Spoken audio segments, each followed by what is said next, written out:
Students, आज का जो हमारा टॉपिक है वो है सॉलिड्स। हिंदी में इसे ठोस अवस्था भी बोलते हैं।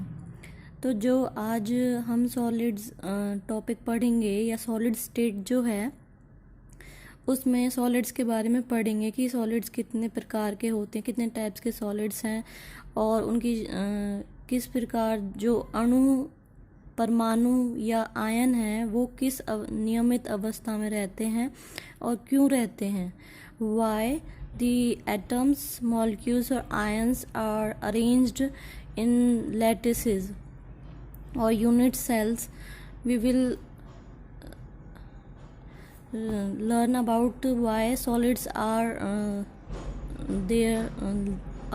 closely packed।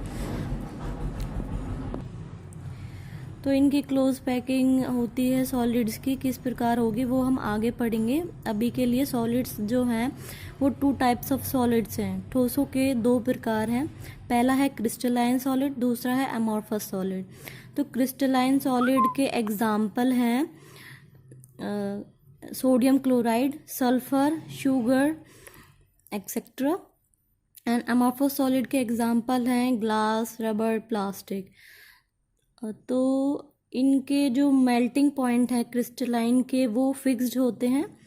They have fixed melting point and crystalline solid have fixed geometric arrangement और they are found with regular cut.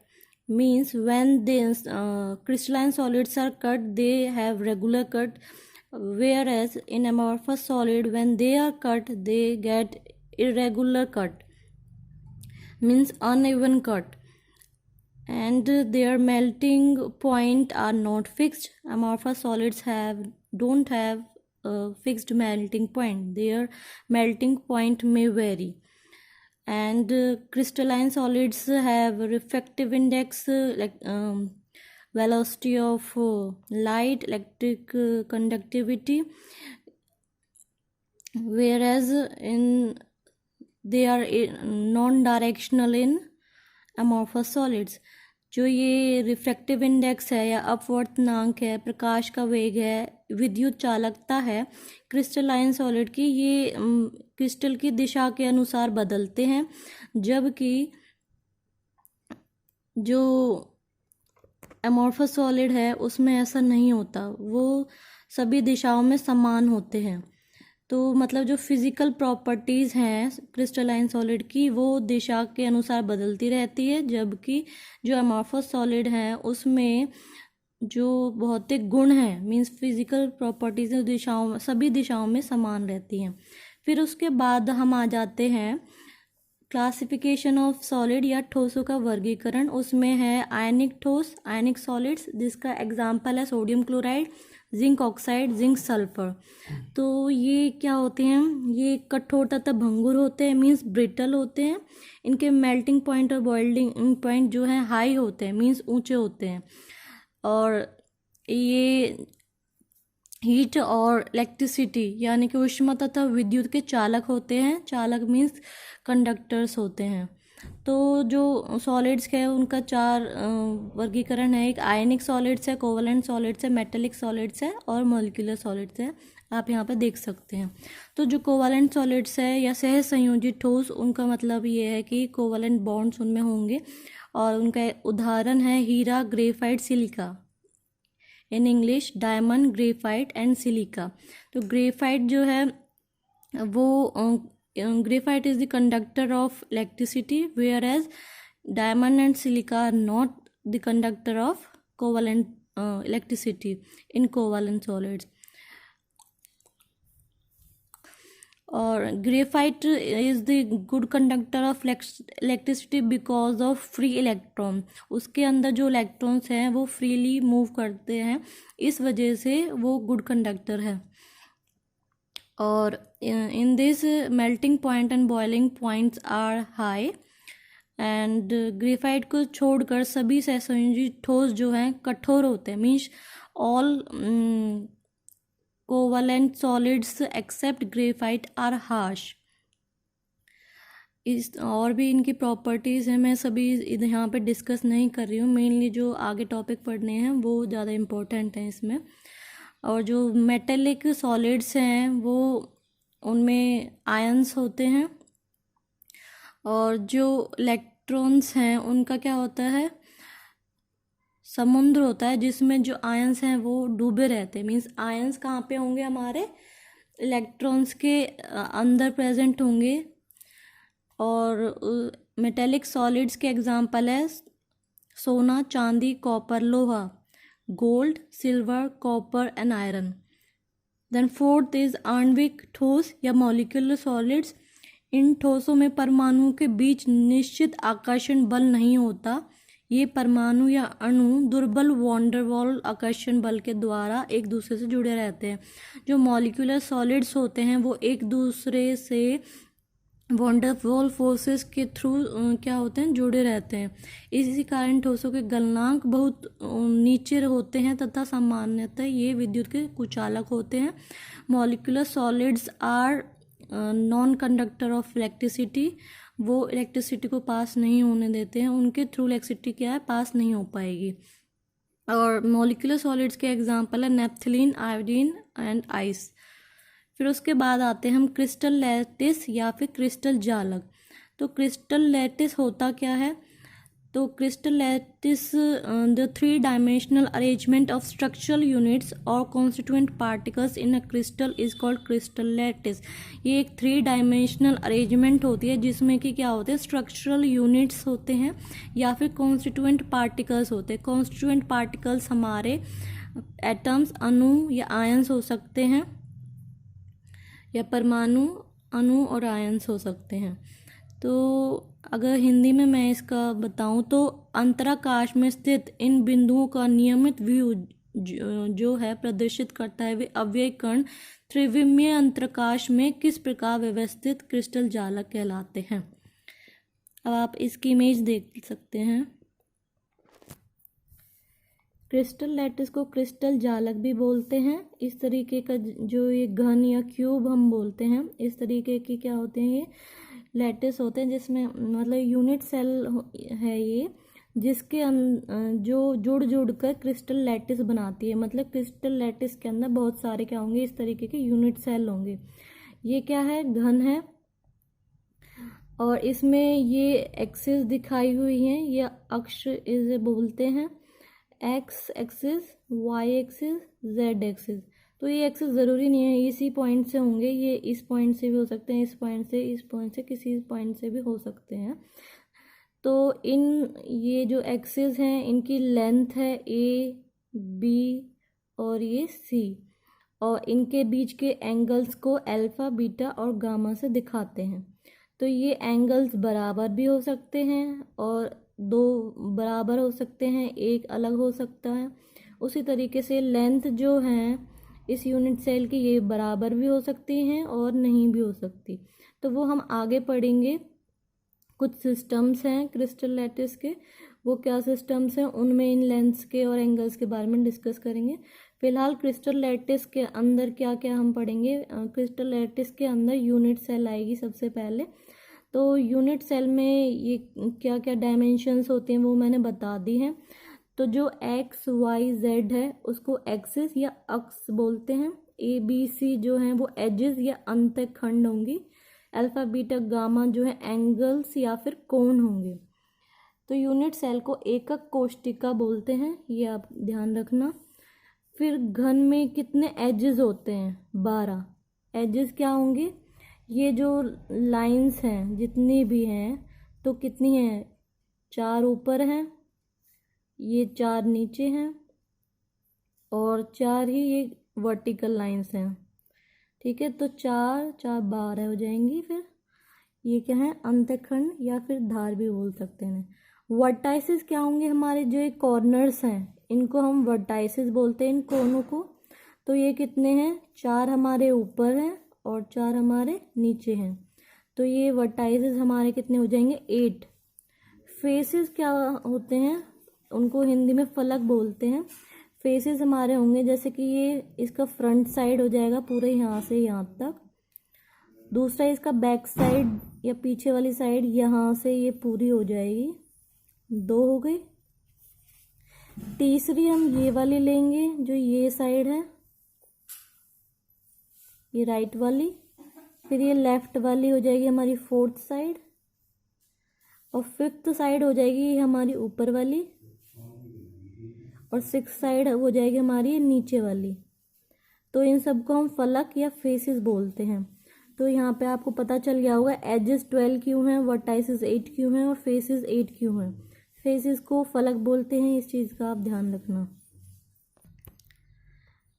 अब हमारी जो यूनिट सेल है वो 3 तरीके की होती है। क्यूबिक यूनिट सेल, घनीय एकक कोशिका, 3 प्रकार की होती है। पहली है सिंपल क्यूबिक यूनिट सेल, उसे सरल घनीय एकक कोशिका बोलेंगे। दूसरी है body centred cubic unit cell, उसे अंतः केंद्रित घन एकक कोशिका बोलेंगे। तीसरी है face centred cubic unit cell, उसे फलक केंद्रित घन एकक कोशिका बोलेंगे। अब इनमें क्या डिफरेंस है वो आपको अभी मैं बता दूंगी। सबसे पहले मैंने आपको यूनिट सेल बताना सिखाया था। इस तरीके से जो घन है या क्यूब है उसको हम क्या बोलेंगे, यूनिट सेल बोलेंगे। तो सिंपल क्यूबिक यूनिट सेल क्या होगी, सरल घनीय एकक कोशिका होगी। इसमें जितने भी कॉर्नर्स हैं सिंपल क्यूबिक यूनिट सेल में क्या होता है, जो हमारे अणु, परमाणु या आयन मीन्स एटम, मॉलिक्यूल्स और आयन्स होते हैं वो इसके 8 कॉर्नर्स पे प्रेजेंट होते हैं। तो 4 यहाँ पर हैं और 4 यहाँ पर हैं। Means simple cubic unit cell के 8 कॉर्नर्स पर 8 इलेक्ट्रॉन्स, 8 आयन्स या एटम्स या मॉलिक्यूल्स जो हैं प्रेजेंट होंगे। पर यहाँ पे एटम्स, अणु या वो प्रेजेंट होने का मतलब ये नहीं है कि पूरे के पूरे एक एटम जो है प्रेजेंट है उसका 8वां भाग इस यूनिट सेल के अंदर आएगा, और बाकी के जो भाग हैं वो कहाँ जाते हैं वो भी मैं आपको बताऊंगी। तो अभी के लिए क्यूबिक यूनिट सेल में कितने एटम्स होंगे, उसके 8 कॉर्नर्स पर 8 एटम प्रेजेंट होंगे। अब बॉडी सेंटर्ड में क्या डिफरेंस है, पहले अगर आपके पास क्वेश्चन आता है कि सिंपल क्यूबिक यूनिट सेल में नंबर ऑफ एटम्स निकालने हो तो किस तरीके से निकालेंगे, वो इस तरीके से निकालेंगे। Number of atoms in simple cubic unit cell या सरल घन एकक कोशिका में परमाणु की संख्या 8 × 1/8। तो ये 8 से 8 कैंसिल हो जाएगा, 1 बचेगा। वो क्यों, क्योंकि जो ये हमारे पास एटम है उसका 8वां भाग इसके अंदर है, बाकी का बाहर है। तो हम 8 एटम्स इंटू में 1/8 काउंट करेंगे जो कि 1 हो जाएगा। मीन्स टोटल जो एटम बनता है इन सब भागों को जोड़कर वो 1 एटम होगा हमारे पास। अब आप इस तरीके से समझिए, जैसे एक बॉल है और इस बॉल को आप एटम समझिए। इस बॉल के हम 2 भाग कर देते हैं इस तरीके से, आधा इधर है आधा इधर है। तो इस आधे भाग को जब इस तरीके से यूं कर देंगे तो यहाँ पे मैंने इसको दिखाया है। तो ये किस तरीके से 8वां भाग इसका आएगा एक यूनिट सेल के अंदर या एक कोशिका के अंदर। वो ये है कि ये 4 यहाँ पे आपको स्क्वायर लग रहे होंगे, लेकिन ये आप मान लीजिए कि ये क्यूबिक यूनिट सेल है 4। तो इसके सेंटर से ये चारों इस तरीके से जाएंगी और इक्वली क्या है, इसको 4 पार्ट्स में डिवाइड कर देंगी। उसी तरीके से इसका जो दूसरा भाग है, एक भाग ये लिया है बॉल का, दूसरा अगर लेंगे तो उसी तरीके से सेम यही होगा। तो इसका मतलब 4 भाग इसके यहाँ पे हो गए और 4 ही भाग इसी तरीके से और हो जाएंगे। मतलब कि एक यूनिट सेल में क्या आया, 8वां भाग आया एक परमाणु का। तो उसी वजह से 1 यूनिट सेल इक्वल टू 1/8। तो एक यूनिट सेल में 8 एटम है तो उसको मल्टीप्लाई करेंगे 1/8 से। इस बात का आप ध्यान रखना। फिर आते हैं body centred cubic unit cell. इसमें number of atoms in unit cell किस तरीके से निकालेंगे वो देख लेंगे। तो body centred cubic unit cell है अंतः केंद्रित घन एकक कोशिका। तो जिस तरीके से सिंपल क्यूबिक यूनिट सेल है उसी तरीके से इसमें भी 8 एटम 8 कोनों पर होंगे और बॉडी सेंटर्ड है, मीन्स अंत केंद्रित है। इसका मतलब जो हमारा घन होता है उसके बीचों बीच एक एटम जो है प्रेजेंट होगा, मतलब वो किसी भी फेस से या फलक से या कोने से नहीं जुड़ा होगा, वो बिल्कुल बीचों बीच होगा। तो 8 यहाँ कोनों पर और एक बीच में। तो ये जो 8 है इनका मैंने सिंपल क्यूबिक में निकालने के लिए बताया है कि 8 सभी कोनों पर है, उसको किससे मल्टीप्लाई करेंगे 1/8 से, जो कि क्या आ जाएगा 1 आ जाएगा हमारा, प्लस में 1। तो जो बॉडी सेंटर्ड एटम है वो पूरा का पूरा हमारे उस यूनिट सेल के अंदर है, उस एकक कोशिका के अंदर है, इसलिए उसे पूरा एटम काउंट किया जा रहा है, पूरा परमाणु काउंट किया जा रहा है, तो वो 1 है। तो 1 + 1 = 2 हो जाएंगे। तो अगर body centred cubic unit cell के अंदर नंबर ऑफ एटम्स आपको निकालने के लिए आए तो आपको इस तरीके से वो निकालना होगा। एक एटम वो पूरा सेंटर्ड में है, वो किसी भी यूनिट सेल के साथ शेयर नहीं हो रहा है, बल्कि जो कोने वाले हैं वो शेयर होंगे और जो फेस सेंटर्ड में आगे बताने वाली हूँ उसके भी शेयर होंगे। तो एक यूनिट सेल के अंदर जो कोने पर है उसका 8वां भाग एक यूनिट सेल के अंदर है, बाकी दूसरे के अंदर आते हैं। फिर आते हैं face centred cubic unit cell. इसमें किस तरीके से निकालेंगे, तो इसमें 8 तो कोनों पर हो जाएंगे, 8 × 1/8 जैसे सिंपल क्यूबिक का था, +6 सभी फलक केंद्रों पर। तो हमारे जो फलक हैं या फेसेस हैं, faces of cubic unit cell, वो क्या है 6 है। 6 को हम मल्टीप्लाई करेंगे 1/2 से। ये क्यों करेंगे मल्टीप्लाई, ये मैं अभी आपको बता दूंगी, पहले आप ये कैलकुलेशन देख लीजिए। तो 8 × 1/8 और इसको मैंने दोबारा लिख दिया 6 × 1/2। तो ये 8 कैंसिल हो जाएगा, ये 1 हो जाएगा, और ये जब कैंसिल होगा तो ये 3 हो जाएगा। तो ये इन दोनों को जोड़ेंगे तो ये 4 हो जाएगा। मतलब कि अगर face centred cubic unit cell के अंदर परमाणु हम गिनते हैं तो हमारे परमाणु क्या आएंगे, 4 परमाणु आएंगे। अब इसका स्ट्रक्चर देख लेते हैं, संरचना देखते हैं। ये हमारी अंतःकेंद्रित घनन एकक कोशिका है। अंतःकेंद्रित नहीं, ये फलक केंद्रित घन एकक कोशिका है, face centred cubic unit cell है। इसके अंदर क्या होगा, फेस सेंटर्ड के अंदर सिंपल क्यूबिक के अंदर तो 8 कोनों पर 8 परमाणु हैं। बॉडी सेंटर के अंदर एक सेंटर में बढ़ जाता है, केंद्र के अंदर जो बीचों बीच होता है वो किसी इसकी दीवार से या फेस से टच नहीं होता है। Face centred cubic unit cell में ये होता है कि जो ये फेसेस हैं, मैंने 6 फेसेस आपको स्टार्टिंग में काउंट करवाए थे, तो जो ये 6 फेसेस हैं इनके सेंटर में क्या होता है, एक एक एटम जुड़ा होता है। जैसे कि ये एक फेस है या फलक है, तो इसके बीचों बीच एक एटम या परमाणु क्या होगा, जुड़ा होगा।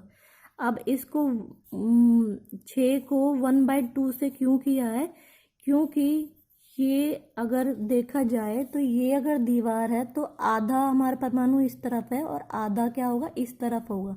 इस वजह से हाफ से हमने इसको क्या किया है, मल्टीप्लाई किया है।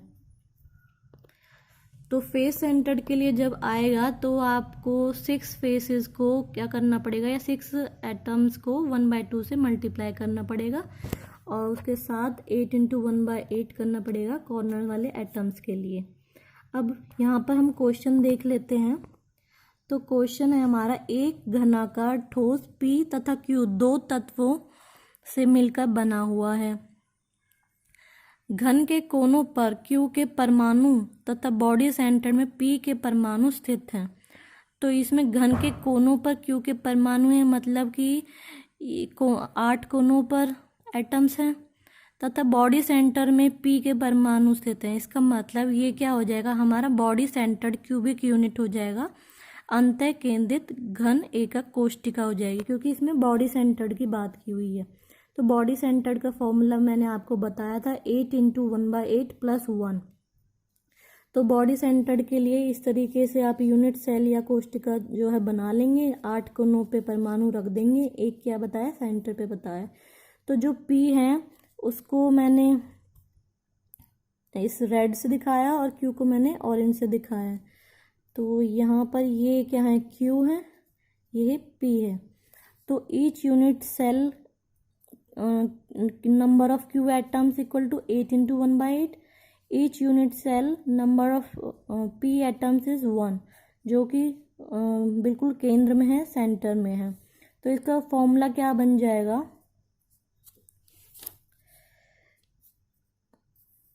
8 into 1/8 plus 1, तो 1 plus 1 equal to 2। तो हमारे नंबर ऑफ एटम्स क्या आए हैं, 2 आए हैं। और इसका फॉर्मूला क्या बनेगा, पी क्यू बनेगा। क्यों, क्योंकि यहाँ पे ये नंबर भी 1 आया है और इसका नंबर भी 1 आया है। अगर इनमें से किसी एक का ज़्यादा आता तो यहाँ पर ये जो फॉर्मूला है इसमें 3, 2 जो भी नंबर आता वो हो जाता। अगर यहाँ पे P2 होता तो इस जगह पे P क्या हो जाता, 2। तो ये जो क्वेश्चन पूछा है body centred cubic unit cell का एग्जाम्पल है। अब नेक्स्ट क्वेश्चन देखते हैं जिसमें x और y एटम्स हैं। तो x एटम्स का बताया हुआ है corners of cubic unit cell है, मतलब जो कोष्टिका है उसके कोनों पर है। तो कोने कितने हो जाएंगे, 8। और y जो है सेंटर ऑफ द फेसेस, मतलब सेंटर ऑफ द फेसेस का मतलब है ये हो जाएगा हमारा फलक केंद्रित घन एकक कोष्टिका या face centred cubic unit cell. तो मतलब जो फेसेस हैं या फलक है उनके सेंटर में होगा, केंद्र में होगा। तो x क्या हो जाएगा, corners of cubic unit cell है, मीन्स 8 इंटू में 1/8 इक्वल टू 1। y क्या हो जाएगा, सेंटर ऑफ द फेसेस, मतलब 6 फेसेस हैं या फलक है उनको किससे करेंगे मल्टीप्लाई, 1/2 से। तो ये आ जाएगा 3। तो अगर हम इसको टोटल एटम्स अगर निकालेंगे तो ये हो जाएगा 3 + 1 इक्वल टू 4 एटम्स हमारे पास आ जाएंगे। और इसका मॉलिक्यूलर फॉर्मूला या सूत्र निकालेंगे तो XY3 आ जाएगा। तो देखा जाए x क्या है हमारे पास 1, y जो है हमारे पास 3। तो इसका फॉर्मूला अगर पूछा जाए या सूत्र पूछा जाए तो इस तरीके से उसे लिखेंगे। जो हमारा नेक्स्ट टॉपिक है वो है voids in closed packed structures, सघन संकुलन में रिक्त स्थान। तो वॉइड्स क्या होते हैं पहले तो वो जान लेते हैं। किसी क्रिस्टल में सघन संकुलन में अव्यय कणों एक दूसरे को स्पर्श करने पर उनके मध्य उपस्थित रिक्त स्थान को अंतरकाशीय कोश या रिक्त स्थान कहते हैं।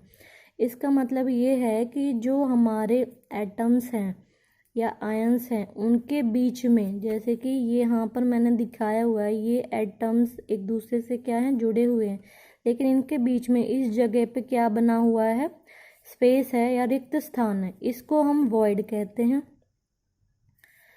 और ये 2 टाइप्स के होते हैं, टेट्राहेड्रल वॉइड्स जिसको चतुष्फलकीय रिक्त स्थान बोलते हैं, और दूसरा होता है अष्टफलकीय रिक्त स्थान जिसे ऑक्टाहेड्रल वॉइड्स बोलते हैं। टेट्राहेड्रल वॉइड्स को इस तरीके से दिखाते हैं। ये आप इस तरीके से समझिए कि 3 बॉल्स को आपने इस तरीके से रख दिया है और उनके ऊपर एक 4th या 4थी बॉल को ऊपर रख दिया है इसे ढकने के लिए। तो इस तरीके का जो स्ट्रक्चर बनेगा, तो इसको टेट्राहेड्रल वॉइड्स क्यों कहते हैं, क्योंकि ये टेट्राहेड्रल स्ट्रक्चर बनता है इस तरीके से। जब ये जो बॉल है ये ऊपर होगा और इससे जब हम नीचे की तरफ लाइंस बनाएंगे, देखा जाए तो इनके केंद्र से या सेंटर से जब हम ट्रायंगल यू बनाते हैं और साथ में ये जो ऊपर बॉल है इसका यहाँ समझिए कि ये ऊपर वाली बॉल है और ये नीचे वाले क्या हैं, 3 एटम्स हैं जिसके सेंटर से क्या है, ये लाइंस जुड़ी हुई हैं एक दूसरे से और इसको क्या है, ऊपर वाली जो एटम है उससे जोड़ दिया है।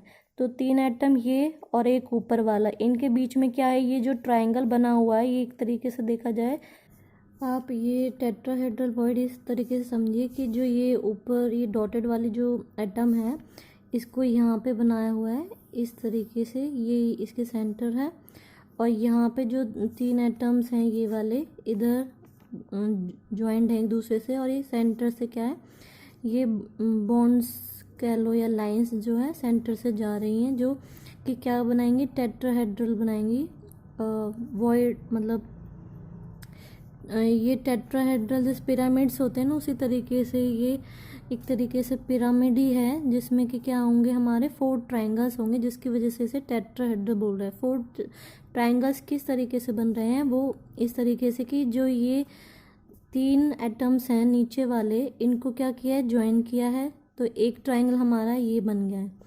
फिर इन सभी कॉर्नर्स को ऊपर वाली जो एटम है उसके सेंटर से ज्वाइन कर दिया है, तो एक ट्रायंगल हमारे पास ये, दूसरा ये, और तीसरा जो ट्रायंगल बनेगा वो ये वाला, और फोर्थ ट्रायंगल मैं बता चुकी हूँ ये वाला। तो हमारे पास 4 ट्रायंगल्स हैं, ये इक्विलैटरल ट्रायंगल्स होंगे और इस वजह से इसको टेट्राहेड्रल वॉइड्स बोला जाता है। इनके बीच में, यहाँ पे मैंने बताया ना कि ये जब 3 एटम्स एक दूसरे से ज्वाइन है तो इनके बीच में थोड़ा स्पेस रह ही जाएगा, जिसको हम वॉइड्स बोलते हैं।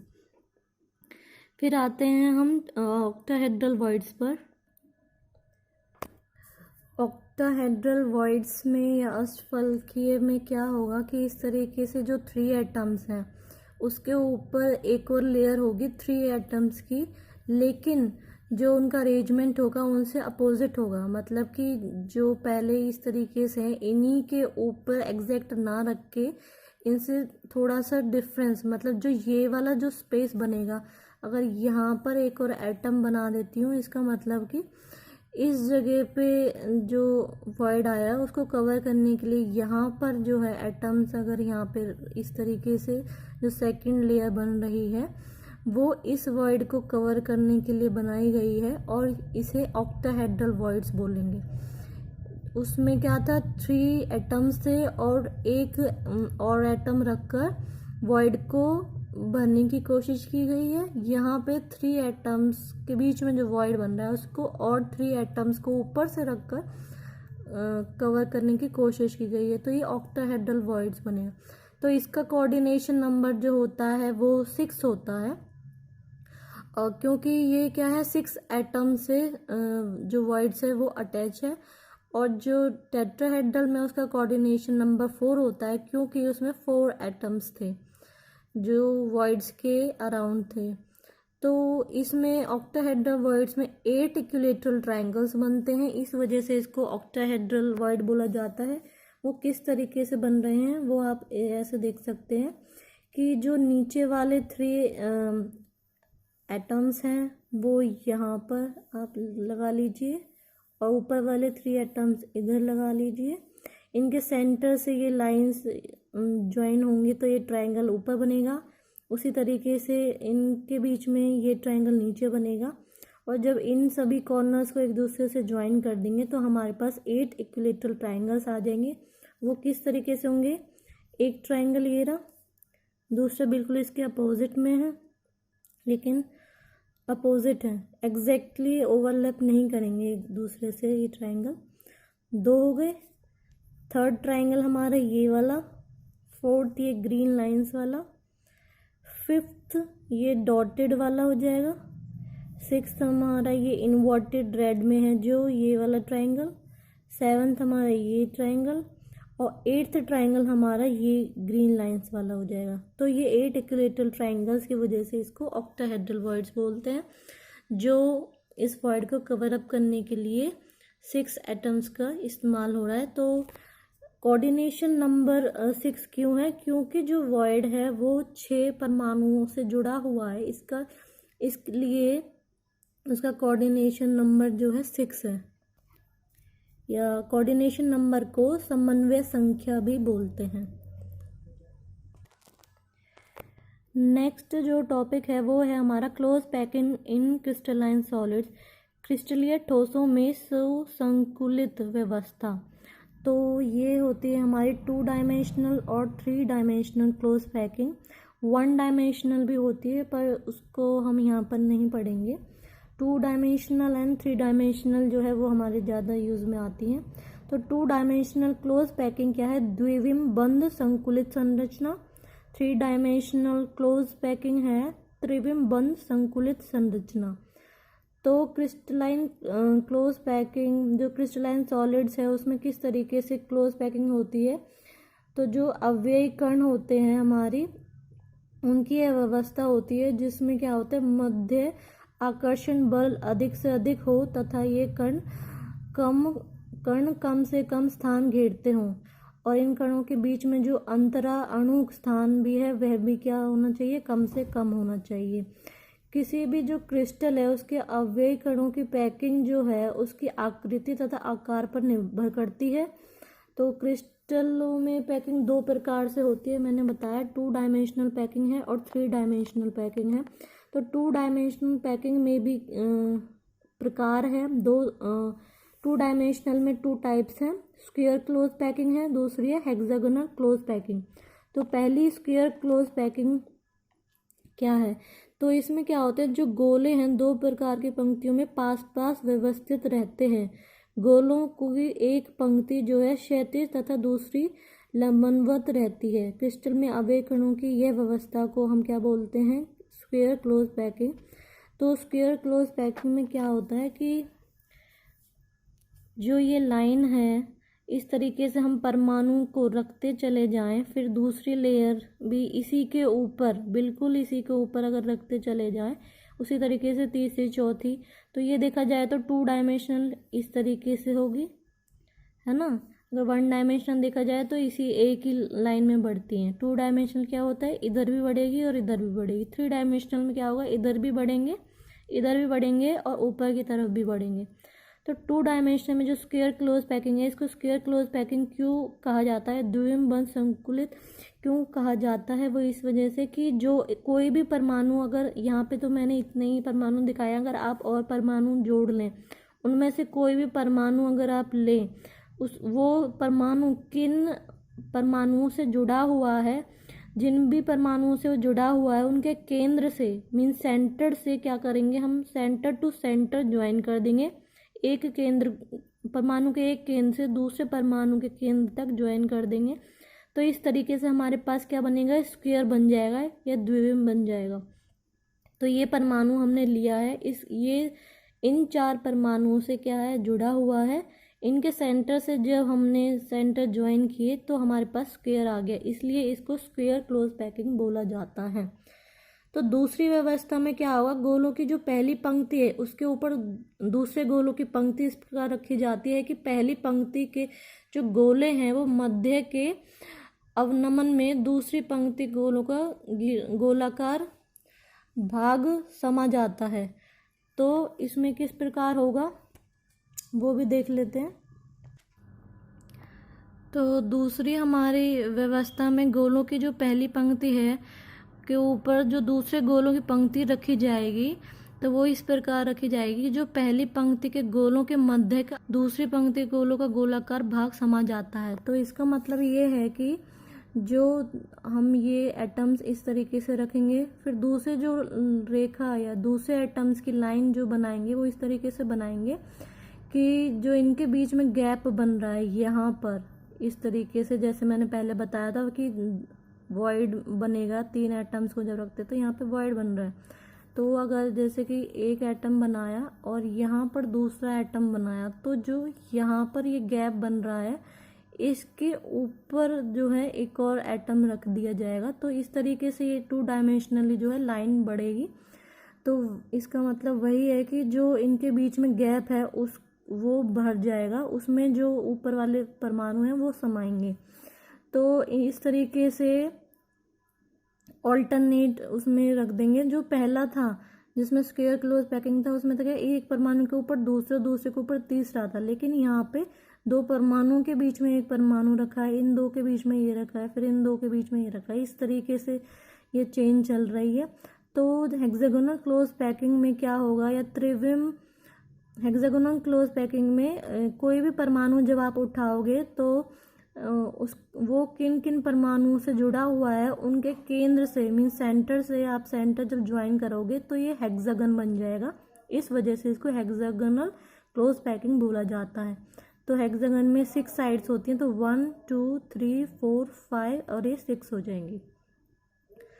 तो ये हमारी 2 डायमेंशनल हो गई। फिर 3 डायमेंशनल क्लोज पैकिंग में जब आएंगे तो त्रिविम बंध संकुलित संरचना में भी 3 प्रकार हैं। पहला है षटफलकीय बंध संकुलित संरचना, दूसरा है षटफलकीय बंध संकुलित संरचना को हेक्सागोनल क्लोज पैकिंग भी कहा जाता है। 2 डायमेंशनल और 3 डायमेंशनल दोनों में हेक्सागोनल क्लोज पैकिंग होगी, लेकिन इन दोनों में क्या होता है, थोड़ा सा डिफरेंस होता है।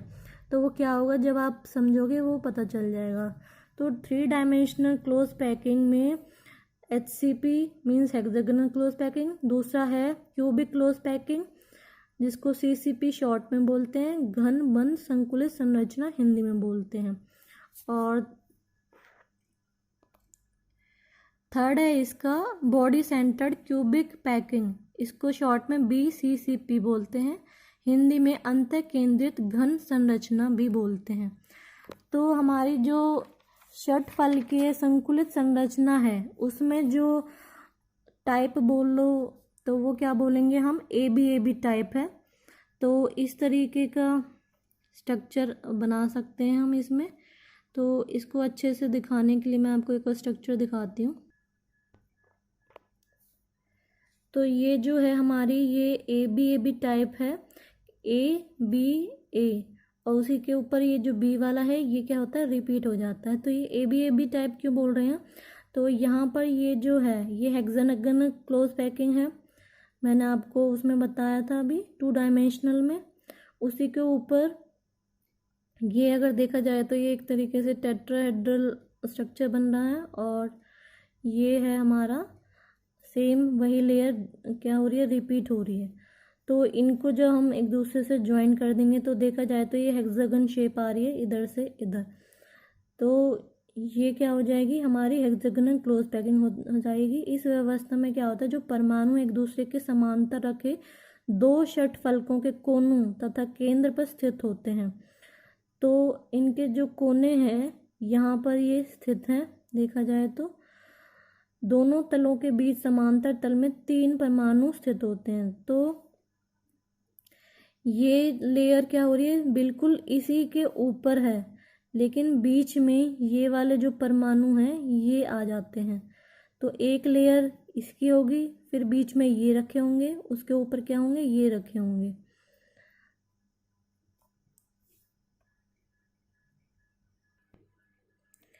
नेक्स्ट है हमारी क्यूबिक क्लोज पैकिंग जिसको घन बंद संकुलित संरचना बोलते हैं। ये ABC टाइप की पैकिंग होती है। तो ये ABC टाइप की पैकिंग क्यों है, तो इसमें एक लेयर A होगी, दूसरी लेयर B होगी, तीसरी लेयर क्या होगी, C होगी। तो इसमें 3 प्रकार की लेयर होगी, फिर उसके बाद वैसी की वैसी दोबारा रिपीट हो जाएगी। तो आइए इसका स्ट्रक्चर देखते हैं।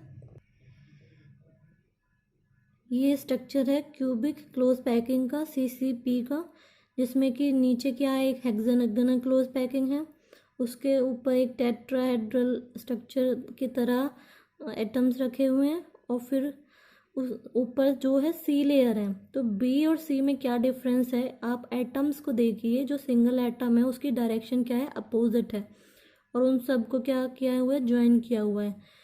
तो ये हो जाएगी क्यूबिक क्लोज पैकिंग। इस प्रकार की संरचना में क्या है, जो परमाणु है घन के सभी कोनों पर तथा सभी 6 शीर्षों के कोनों केंद्रों पर स्थित हैं। तो आप इनके सेंटर्स देखिए, इनमें वो क्या होते हैं, एक दूसरे के ऊपर रखे हुए हैं। तो जो ये डॉटेड लाइंस है आप इनको अच्छे से देख सकते हैं, आपको समझ आ जाएगा कि किस तरीके से ये एटम्स जो हैं एक दूसरे के ऊपर रखे हुए हैं। और जो ये लेयर्स हैं ये ABC टाइप के लेयर हैं, ये B और C सेम नहीं है। ये जो ट्रायंगल बना हुआ है इनके सेंटर से वो अपोजिट डायरेक्शन में बना हुआ है, तो इसलिए इसको घन बंद संकुलित संरचना क्यूबिक क्लोज पैकिंग इसको बोला जा रहा है। नेक्स्ट है हमारी body centred cubic packing BCCP, जिसको अंतः केंद्रित घन संरचना भी बोलते हैं। तो इसमें देखते हैं इसका जो स्ट्रक्चर बनेगा वो इस तरीके से बनेगा। तो इसमें A वाली लेयर है, फिर B वाली लेयर है, फिर A है, फिर B है, फिर A है। लेकिन अगर देखा जाए तो A के ऊपर A है, लेकिन उससे पहले क्या है, B की लेयर्स जो हैं वो आ रही हैं और ऑल्टरनेट डायरेक्शन में है। जैसे कि मैंने पीछे दिखाया था आपको कि जो गैप बनेगा एटम्स के बीच में उधर भी नहीं है ये। तो इस तरीके से जो है ये लेयर बनेगी। तो इसमें क्या है, जो बंद संकुलन की प्रथम सतह है उसके गोलों के ऊपर की तरफ थोड़ा सा खोलने पर, मतलब उनके बीच में जो है गैप रहेगा, यह अवस्था जो है प्राप्त होती है, जिसके परिणाम स्वरूप क्या होता है कि जो कोई भी गोला एक दूसरे के संपर्क में नहीं होता, तो इनमें क्या है, सभी लेयर्स में या सभी परमाणु के बीच में गैप है, चाहे वो ए वाली लेयर हो चाहे बी वाली लेयर हो, तो इनके बीच में हमेशा क्या है, गैप बना रहेगा। तो गोलों की जो दूसरी सतह है को भी प्रथम सतह के गोलों पर इस प्रकार रखा जाता है कि जो द्वितीय सतह का प्रत्येक गोला नीचे वाली सतह के 4 गोलों से घिरा हुआ होता है। जो दूसरी लेयर है बी लेयर, किसी भी परमाणु को अगर आप देखें तो वो ए लेयर के 4 परमाणुओं से क्या हुआ है, घिरा हुआ है। तो एक तरीके से इसको क्या बोलेंगे हम, बॉडी सेंटर्ड क्यूबिक पैकिंग। तो बॉडी सेंटर्ड क्यूबिक पैकिंग में क्या हो जाएगा कि जो कोऑर्डिनेशन नंबर है BCC का वो 8 है और HCP का 12 है। FCC बोलो या CCP जो हमने बोला है उसका भी कोऑर्डिनेशन नंबर क्या है, 12 है। इसके बाद हम आते हैं डिफेक्ट्स ऑफ क्रिस्टल या क्रिस्टल के दोषों पर। तो डिफेक्ट्स ऑफ क्रिस्टल में क्या आ जाएगा, स्टोइशियोमेट्रिक डिफेक्ट, इसको बोलेंगे हम रस समीकरणमितीय दोष। तो इसमें कौन कौन से आएंगे, पहला आएगा शॉर्टकी डिफेक्ट, दूसरा आएगा फ्रेंकल डिफेक्ट। तो स्टोइशियोमेट्रिक डिफेक्ट्स में क्या है कि जो यौगिक हैं जिनमें धन आयन व ऋणायन आयन की संख्या एकदम उसी अनुपात में होती है जितनी उनके रासायनिक सूत्र द्वारा प्रकट होती है। इन यौगिकों में पाए जाने वाले दोष को रस समीकरणीय दोष कहते हैं। It means these have equal धनायन कैटायंस एंड अनायंस। तो इसमें डिफेक्ट से आपको पता चलेगा जब हम डिफेक्ट्स के बारे में पढ़ेंगे कि शॉर्ट की डिफेक्ट या शॉर्ट की दोष किस प्रकार है। तो पहला जो हमारा है शॉर्ट की डिफेक्ट, उसमें है ये इमेज है। तो शॉर्ट की डिफेक्ट के जो एग्जाम्पल हैं, उदाहरण हैं, वो है सोडियम क्लोराइड या सीजियम क्लोराइड। तो सोडियम क्लोराइड में क्या हो जाएगा, कैटायन और अनायन सोडियम और क्लोराइड के बन जाएंगे। लेकिन यहाँ पे हमने ए और बी से हमने कैटायन और अनायन को दिखाया है, मीन्स धनायन और ऋणायन को दिखाया है। हमारा जो धनायन है वो ए पॉजिटिव है और ऋणायन है वो बी नेगेटिव है। तो इसमें जो डार्क सर्कल्स किए हुए हैं, जैसे कि ये किया हुआ है, यहाँ पे देखा जाए तो हमारे पास क्या नहीं है, ए पॉजिटिव नहीं है, मीन्स यहाँ पर क्या है, वैकेंसी बाय कैटायन है। कैटायन हमारे यहाँ नहीं है तो यहाँ पे एम्प्टी स्पेस है। दूसरा यहाँ पे अगर देखा जाए तो यहाँ पे क्या नहीं है, बी नेगेटिव नहीं है, मीन्स यहाँ पे जो वैकेंसी बनी है वो अनायन की वजह से बनी है। तो शॉर्ट की डिफेक्ट में यही होता है कि इस प्रकार के दोष में ऋणायन के स्थान पर रिक्त स्थान के कारण उत्पन्न होता है। वैद्युत उदासीनता को बनाए रखने के लिए धनायन के स्थान पर रिक्त स्थान हो जाता है। इस प्रकार का दोष उन यौगिकों में पाया जाता है जिनमें समन्वय संख्या उच्च होती है, मीन्स कोऑर्डिनेशन नंबर जो है वो हाई रहेगा और इसमें जो हमारा ऋणायन है उसके स्थान पर क्या है, रिक्त स्थान क्या होता है, उत्पन्न हो जाता है।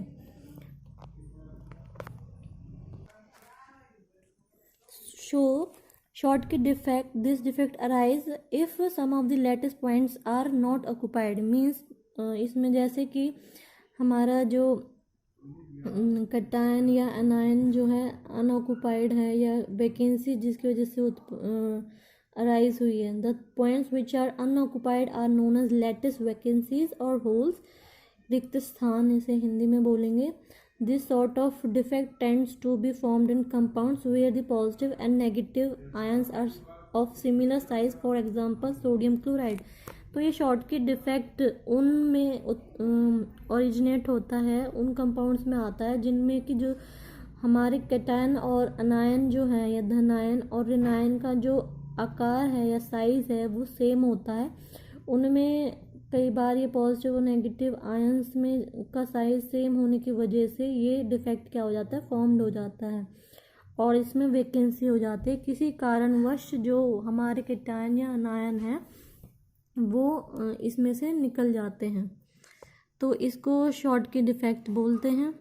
दूसरा हमारा है फ्रैंकल डिफेक्ट। तो फ्रैंकल डिफेक्ट क्यों होता है? तो ये हमारा फ्रैंकल डिफेक्ट का स्ट्रक्चर है जिसमें कि कैटायन और अनायन है। तो स्टोशियोमेट्रिक डिफेक्ट्स में कैटायन और अनायंस के बारे में ही ये डिफेक्ट है। तो पहला मैं बता चुकी हूँ शॉर्टकी डिफेक्ट है, दूसरा हमारा फ्रैंकल डिफेक्ट है जिसमें कि ये कैटायंस और अनायंस जो हैं लैटिस पॉइंट्स पर हैं, इनको लैटिस पॉइंट्स बोलते हैं। और फ्रैंकल डिफेक्ट के जो एग्जांपल हैं वो है जिंक सल्फाइड और AgBr सिल्वर ब्रोमाइड। और तो ये डिफेक्ट अराइज हुआ है, जो कैटायन है वो अपनी स्थान पर ना होकर इंटरस्टिशियल साइट पर आ गया है। इसको अंतरकाशी स्थान हिंदी में बोलेंगे। तो जब कैटायंस जो हैं हमारे या धनायन जो हैं वो अपना स्थान छोड़कर अंतरकाशी स्थान पर चले जाते हैं तो उसकी वजह से क्या होती है, वैकेंसी बन जाती है या रिक्त स्थान बन जाता है due to migration to interstitial site. तो फ्रैंकल डिफेक्ट में जब किसी यौगिक में जो धनायन अपने मूल स्थान को छोड़ देता है और अंतरकाशी स्थान पर चले जाता है तो उसको फ्रैंकल डिफेक्ट बोलते हैं, फ्रैंकल दोष बोलते हैं।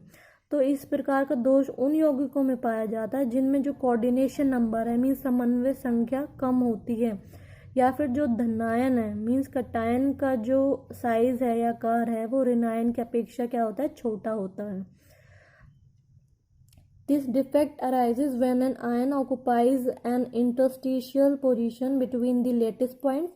A hole may exist in the lattice because an ion occupies an interstitial position rather than its correct lattice.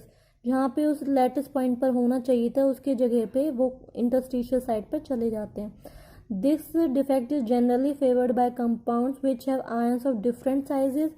तो इसमें शॉर्ट की डिफेक्ट में क्या आता है, सेम साइज की वजह से वो होता है, इसमें डिफरेंट साइज होने की वजह से ये होता है। और हाई पोलराइजिंग पावर कैटायन की होती है इसमें, और इजीली पोलराइजिंग एनायन होता है इसमें। इस वजह इसको हम फ्रैंकल डिफेक्ट बोलते हैं। नेक्स्ट जो डिफेक्ट है हमारा वो है नॉन स्टोशियोमेट्रिक डिफेक्ट, अरस समीकरणीय दोष। तो नेक्स्ट हमारा नॉन स्टोशियोमेट्रिक डिफेक्ट है। तो इसमें क्या होता है कि जो हमारे कंपाउंड्स हैं जो हमारे कंपाउंड्स हैं उसमें जो कैटायन और अनायन का नंबर होना चाहिए वो उस फॉर्मूले के अकॉर्डिंग नहीं होता जो कंपाउंड्स का होता है। जैसे कि सोडियम क्लोराइड का है तो जो कैटायन और अनायन है वो एक एक ही है। तो उस तरीके से अगर नहीं है कैटायन और अनायंस फॉर्मूले के अकॉर्डिंग तो उसकी वजह से नॉन स्टोशियोमेट्रिक डिफेक्ट जो है वो आ जाता है। तो वो भी कई टाइप के हैं। तो नॉन स्टोशियोमेट्रिक डिफेक्ट में ऐसे यौगिक जिनमें धनायन व ऋणायन की संख्या उस अनुपात में नहीं होती जिस अनुपात को ये यौगिक अपने रासायनिक सूत्र द्वारा प्रकट करते हैं, तब यह दोष यौगिकों में धातु या अधातु आयनों की अधिकता के कारण उत्पन्न हो जाता है। Non stoichiometric are those where the ratio of the number of atoms of A positive means cation to the number of B negative means anion does not correspond to the simple whole number as suggested by the formula.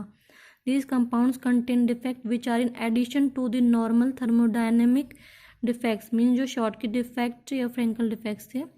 तो ये 2 types के होते हैं। पहला है metal excess defect, दूसरा है metal deficiency defect. तो मीन्स एक जगह पे मेटल क्या होंगे, ज़्यादा होंगे, एक जगह पे कम होंगे। तो पहला जो है metal excess defect due to interstitial cation mean अंतरकाशीय स्थानों में अतिरिक्त धनायन। तो अतिरिक्त धनायन की वजह से किस तरीके से डिफेक्ट बनेगा वो आइए देखते हैं। तो ये metal excess defect due to anion vacancies को इस तरीके से दिखाएंगे। तो आप यहाँ पे देख सकते हैं कि ए बी करके पूरा लैटिस जो है वो बना हुआ है, लेकिन एक जगह पे क्या है, इलेक्ट्रॉन दिखा हुआ है और एफ केंद्र लिखा हुआ है। An electron occupies the hole created due to missing of an anion. तो ये इलेक्ट्रॉन ने ये जगह को क्या कर लिया है, ऑक्युपाई कर लिया है। इस रिक्त स्थान पर एनायन नहीं था, इस वजह से क्या हुआ है, इलेक्ट्रॉन आ गया है। तो इस प्रकार का दोष ऋणायन के हटने से उत्पन्न होता है। इस प्रकार क्रिस्टल में धनायन की जो सांद्रता है उसमें वृद्धि हो जाती है। तो ऋणायन जब हट जाएगा तो ऑटोमेटिकली जो हमारा धनायन है उसकी जो कंसंट्रेशन है वो बढ़ जाएगी। वह इलेक्ट्रॉन जो पहले ऋणायन के साथ था, तो मतलब जो पहले ऋणायन के साथ था वो जालक द्वारा फंसा लिया जाता है, और मीन्स लैटिस में क्या हो जाता है, वो फंस जाता है जो हमारे पहले ऋणायन के साथ था, और निकाय उदासीन रहता है। मीन्स लैटिस जो है वो सिस्टम जो है वो न्यूट्रल हो जाता है। इन इलेक्ट्रॉन युक्त स्थानों को एफ केंद्र या एफ सेंटर बोलते हैं। जहाँ पर हमारा जो ऋणायन है हट गया है वहाँ पे इलेक्ट्रॉन क्या है उसको पकड़ लिया जाता है, फंसा लिया जाता है लैटिस सिस्टम द्वारा, जिसकी वजह से इस इलेक्ट्रॉन युक्त स्थान को हम एफ सेंटर बोलते हैं। तो एफ सेंटर किस में आएंगे, metal excess defect due to anion vacancies, means ऋणायन रिक्तियों के कारण धातु अधिकता दोष इसे बोलेंगे।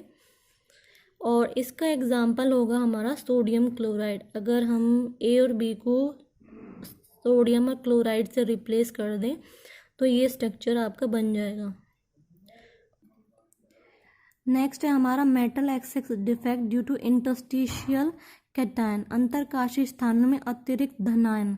पहले क्या था, जो एनायन है उसकी वैकेंसी की वजह से। दूसरा है हमारा जो कैटायन है इंटरस्टिशियल साइड पर एक्स्ट्रा आ गया है या अंतरकाशी स्थानों में ज़्यादा धनायन हो गया है, उस वजह से जो दोष उत्पन्न होता है उसको metal excess defect due to interstitial cation बोलते हैं। सो इसका जो स्ट्रक्चर है metal excess defect due to interstitial cation का ये होगा।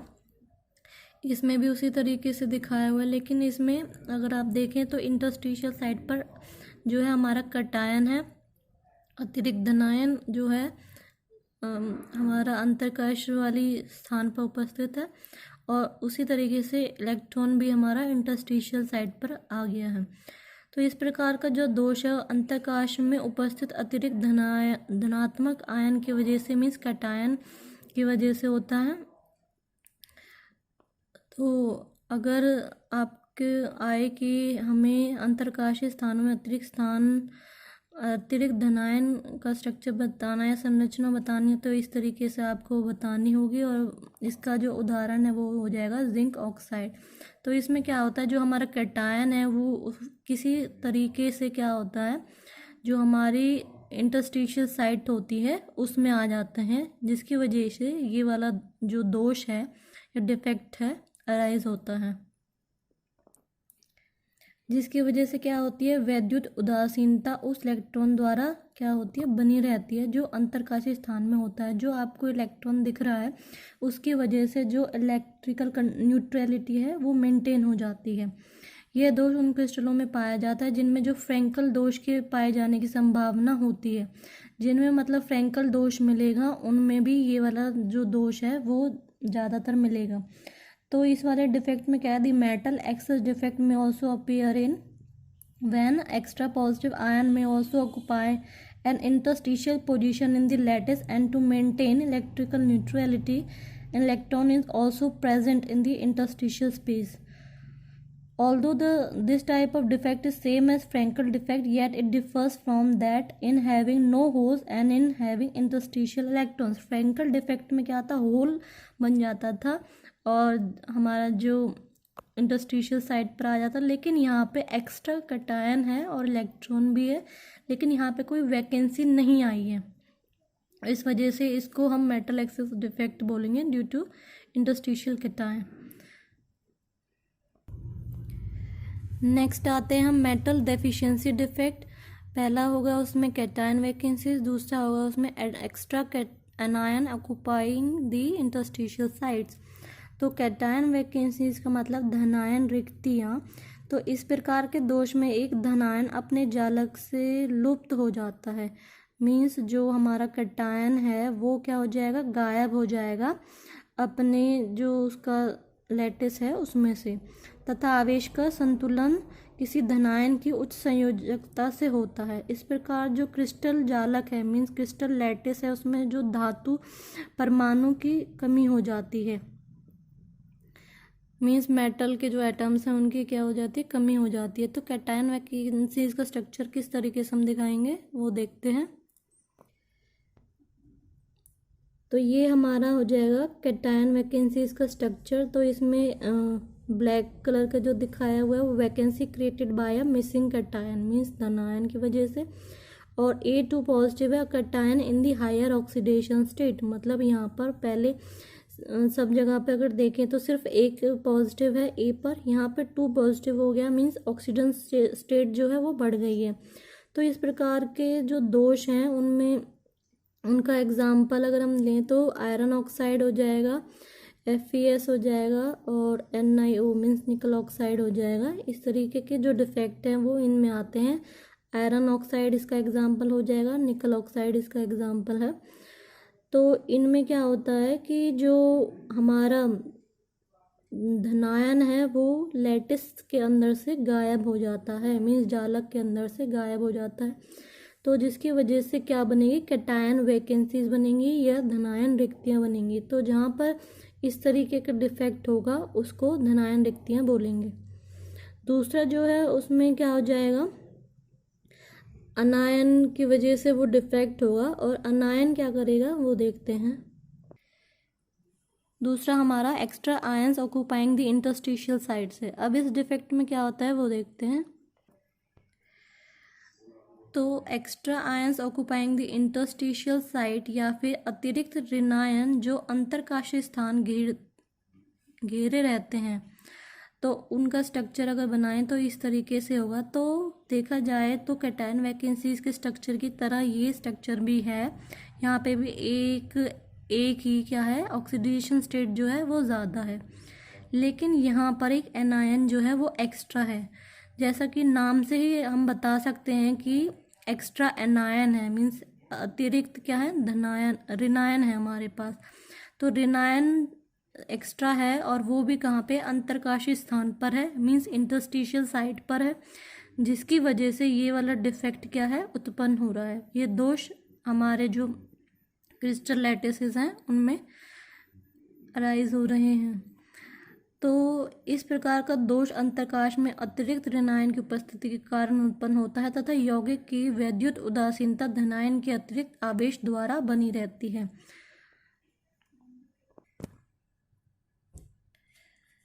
तो जो मैंने डिस्कस किए हैं, in the first way positive ion may be missing from in lattice site and the extra negative charge is balanced by adjacent metal ion having 2 charges instead of 1 to shows variable valencies. और दूसरे में क्या हो जाएगा, second way में क्या है, extra negative ion may be find an interstitial position and the charges are balanced by means of an extra charge on an adjacent metal ions. तो पहले में क्या था, पॉजिटिव आयन मिसिंग था और ऑक्सीडेशन स्टेट क्या थी, बढ़ गई थी, और इसमें क्या हुआ है, ऑक्सीडेशन स्टेट एक्स्ट्रा है लेकिन जो हमारा एनायन है वो क्या है, इंटरस्टिशियल साइट पर है।